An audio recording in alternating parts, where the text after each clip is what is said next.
Good morning, शुभ सकाळ. खेळ जिंकायचा असतो मनाने आणि मैत्री टिकवायची असते हृदयाने. आजची मॉर्निंग थोडी लेझी आणि बिझी झाली होती आणि वर्गात गेल्यानंतर विद्यार्थ्यांना मॅथ्सच विषय हवा असतो, म्हणून मॅथ्स विषयापासूनच मी आजसुद्धा सुरुवात केली. हाच्याची गणितं प्रत्येक विद्यार्थ्याला फळ्यावर सोडवून दाखवायला सांगितली. आणि आज सरप्राईज म्हणजे माझी मैत्रीण नीलम आज माझ्या शाळेत आली होती, खास करून हरियाणाची चिकी देण्यासाठी. आणि ती चिकी मला खूप आवडते, तिलाही माहिती आहे. जेव्हा जेव्हा ती हरियाणाला जाते तेव्हा तेव्हा ती मला चिकी आठवणीने घेऊन येते.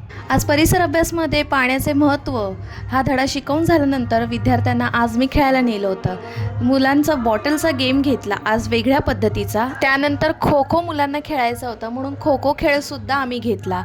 आणि संपूर्ण दिवस आम्ही आज खूप एन्जॉय केला. आणि विद्यार्थ्यांना आज बऱ्याच दिवसानंतर मैदानावर नेलं होतं, म्हणून त्यांनाही खूप मजा आली. तर आता त्यांनी मला अशी डिमांड केली आहे की टीचर, आपण उद्या पण मैदानात खेळायला जाऊया आणि मजा करूया. मी सुद्धा लगेच होकार दिला, पण अट अशी घातली की उद्या जे विद्यार्थी व्यवस्थित येतील, त्यानंतर पूर्ण दिवस शाळेचा व्यवस्थित अभ्यास करतील, गृहपाठ दिलेला पूर्ण करतील, अशाच विद्यार्थ्यांना उद्या मैदानात नेण्यात येईल. तर आजचा संपूर्ण दिवस माझा असा गेला आहे. तर भेटूया उद्याच्या व्लॉगमध्ये. तोपर्यंत बाय.